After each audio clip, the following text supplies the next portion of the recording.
Oh, hey everyone. 2 years. I was asleep for 2 years? Tell me, how did I survive not talking about stupid Nintendo crap for 2 whole years? I've checked high and low to see if there were any drugs in anything. I even checked the Tesco receipts. And that leads me to the culprit. This water bottle. There's only one thing left to do now. Let's dissect! Yeah, so turns out I wasn't asleep. I just wanted to watch Bond movies. Damn, those microplastics must have been pretty powerful. The game franchise hiatus. This is when a game franchise goes, what, like 5 minutes without a new entry? This is basically the opposite of the annual game release I talked about over 15 minutes ago now. Wait. What did I talk about again? When I say franchise hiatus, I mean it's been a good few years without an entry, or was a good few years without an entry. This could be due to multiple different things like copyright issues, the lack of new ideas, or just simple burnout. Which is why today, I want to talk about these franchises that just kind of disappeared there. Well, it's either that, or I talk about a computer mouse. Well, if you so insist. The franchise everyone most likely thinks of when the phrase hiatus is brought up is Mega Man. Mega Man is a franchise that got its start all the way back on the Famicom under the name Rockman.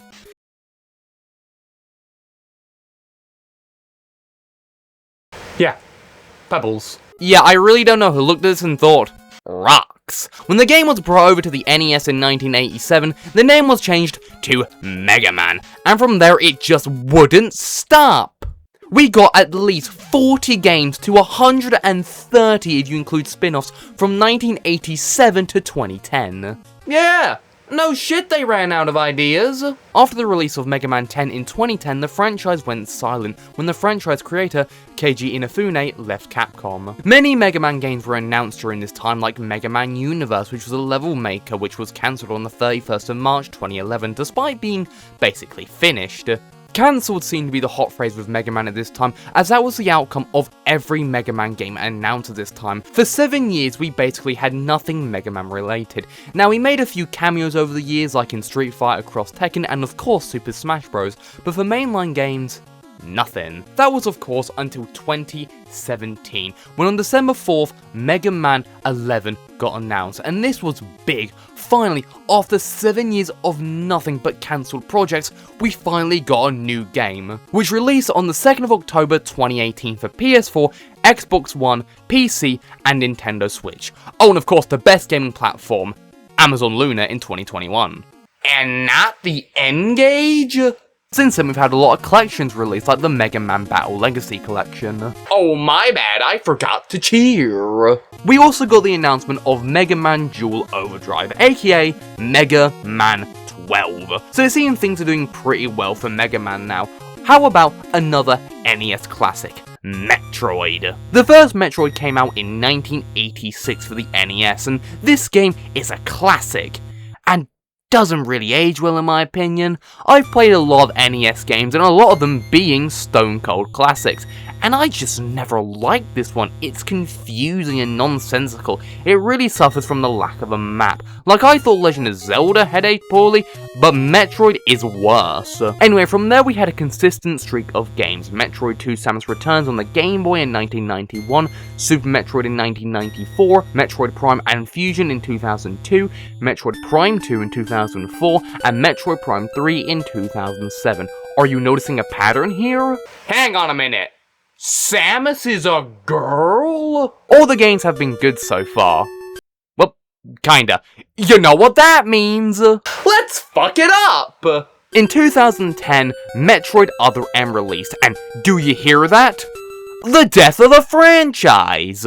Okay, throwing tomatoes at the dead goat aside, Metroid Other M isn't bad.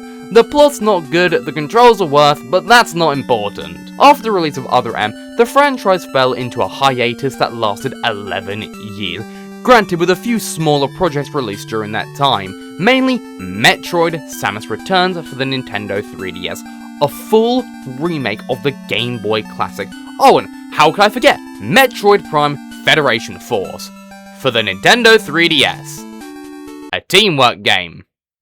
On this, please care. Yeah, I don't really know what reaction they were looking for, but I'm sure it wasn't this. Yeah, I think I'm gonna start smoking. However, everything changed in 2021 with the release of Metroid Dread, a new 2D platformer Metroid game for the Nintendo Switch. Funny enough, Metroid Dread started production in the early 2000s as a DS game. While the game wasn't technically announced, it did appear on a list of Nintendo software coming to the DS. The game had seemingly been cancelled, but as we know, that didn't happen. Now, the Prime subseries of Metroid was also on a hiatus, Metroid Prime, as we hadn't had a new entry since 2007, but that also changed in 2025 with the release of Metroid Prime 4 Beyond for Nintendo Switch and Nintendo Switch 2. Well, isn't that lovely? Now, what's next? Do we have to? Well, you see by the tape on the mouse, you can see the mouse was slammed down a few times. Kid Icarus. This is just kinda one of those franchises. It exists.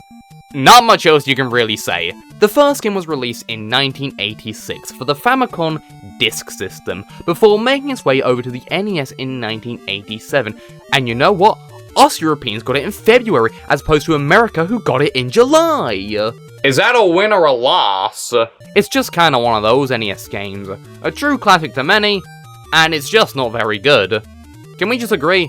This game's not good. The second Kid Icarus game, Kid Icarus of Myths and Monsters, released in 1991 on the Game Boy, and from there, nothing. He will not be missed. During that Kid Icarus free time, the character made its way to Smash Bros, which is when demand for a new game arose.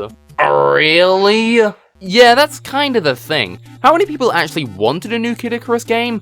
Versus, how many looked at Smash and said, that guy. Come 2012, we got the release of Kid Icarus Uprising for the Nintendo 3DS. Give a shit! Kid Icarus Uprising is a weird game. It's a third-person on-rails shooter on the 3DS. Funny enough, that's been it, so technically we're in a hiatus now. Well, I think that's enough of this cutesy crap. Let's start shitting ourselves. Silent Hill. Silent Hill is a horror franchise that got its start on the PS1, and the franchise is seen as one of the best horror series of all time, with countless entries to follow suit on the PS2 and PS3 until 2012, when it all stopped. Now granted, in 2014, there was some light at the end of this tunnel in the form of PT, a free demo which revealed itself to be a brand new Silent Hill game. Well, that led to nothing. In 2015, Hideo Kojima left Konami, force cancelling the Silent Hill game. With that, the series disappeared once again. It didn't help that at this time, Konami stopped making proper games and started focusing more on things like pachinko machines.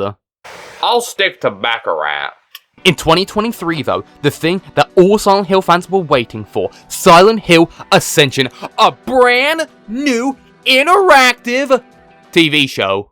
Oh, yay. However, in 2024, we got a Silent Hill 2 remake, and since then, we've had a new game release every year and they plan to keep that up. Now, who wants to break bones?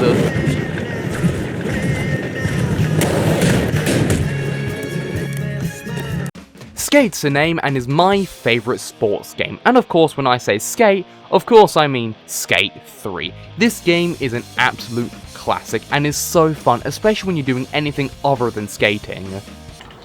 I'm shooting ducks now. The first Skate came out in 2007 for the Xbox 360 and PS3. Oh, and mobile, for some reason. And I bet you can't guess what you do. Arson! There are 4 games released from 2007 to 2010, Skate 1 through 3 and a spin-off of Skate, Skate It, released in 2008. And as I said before, these games are really fun. However, in 2013, the developers EA Black Box shut down, leaving the series' future into hiatus limbo. This all changed in 2020 when the next entry was announced, Skate. That's it. Yeah, this wasn't called Skate 4, which meant one of two things. This was either a reboot or a live service game, and come 2025, we found out it was the latter. In 2025, the game released into early access, and it was everything we wanted. It was just all missing. This game has no style or personality in the slightest. It was just a skateboarding game. No, this can't be! Instead of personality, we got a parkour mechanic that, surprise, surprise, nobody asked for. Like seriously, why is this even in the game? This is Skate, not Mirror's Edge. Even though the game released in early access, so there was a bare bones amount of content and it was quite buggy all things considered, but of course, the shop worked, where you could indulge in microtransactions. Oh, my favourite. Oh, and on PC, if you want to use DS4 to trick Windows into thinking your PS4 controller is a 360 controller because PlayStation control support on PC is non-existent, the game just doesn't work. The fact that this is what one of the best games on the Xbox 360 and PS3 generation has become is really sad in my opinion, but you know what can make this moment much lighter? Going 120 in a school zone! F-Zero is the most popular Nintendo racing game. F-Zero is one of Nintendo's most iconic classic racing games.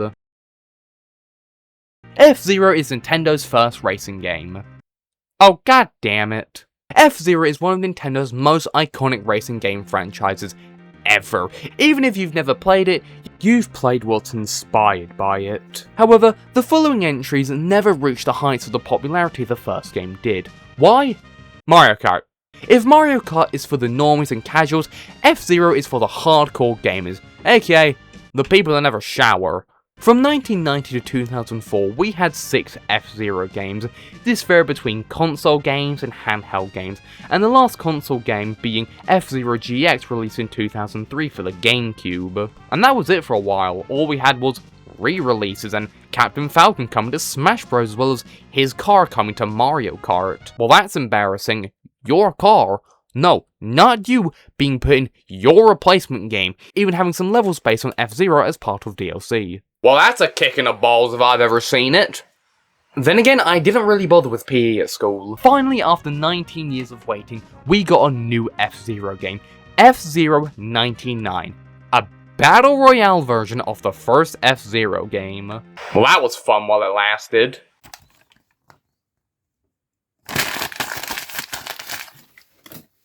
So this game takes the idea of Super Mario Bros. 35, Pac-Man 99, and Tetris 99, and puts F-Zero in it. Granted though, it's free, how much can you really complain? Oh, you'd be surprised. Castlevania is another one of those fancy dandy NES classics, simple plot, kick Dracula's ass. Got the holy water, and don't worry, I ate garlic bread before this. For a bit there, these games just wouldn't stop. 3 years, 3 games, then a break. Some years there'd even be multiple games. They just wouldn't give up until one day. Guess what happened? They stopped. No they didn't, idiot. They got lunch and then stopped. In 2014, we got Castlevania Lords of Shadows 2, a sequel to the first Lords of Shadows released in 2010, which was a reboot of the franchise. The game received very mixed ratings, and I guess that was a sign for Konami to give the series a break. From 2015 to 2025, there was nothing Castlevania related outside of a remake of an arcade game in 2024. That changed in 2026 with the release of Castlevania Belmont's Curse. The only thing else that's cursed is... chicken sandwich? I don't know. When you think of popular FPS games, what comes to mind? Half-Life? Call of Duty? Wolfenstein? How about Doom? Doom exploded onto our PCs, and yeah, I'm not even going to try and bother listing every device that it's on. In 1993, for the next few years, we had a game released every year, with some games definitely being better than others. After Doom 64's release in 1997, they seemingly decided to take a break after all. The yearly release was doing nothing but harm in the games, as they started to feel very similar to each other. In 2004, 8 years after Doom 64, we got Doom 3, a completely different take on Doom. Instead of being action, instead it's more spooky now. One slight problem though. It's so dark I can't even see the jump scares. It's fair to say, this was not what fans wanted, so in 2005 we got an expansion pack for Doom 3 and Doom RPG? A Doom role-playing game, released for Java phones in 2005.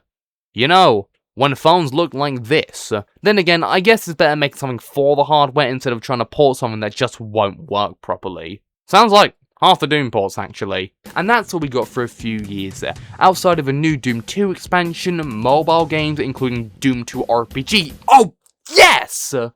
But of course, in 2016, we got Doom for PS4, Xbox One, and later Nintendo Switch. And then in 2020, Doom Eternal, and in 2025, Doom The Dark Ages.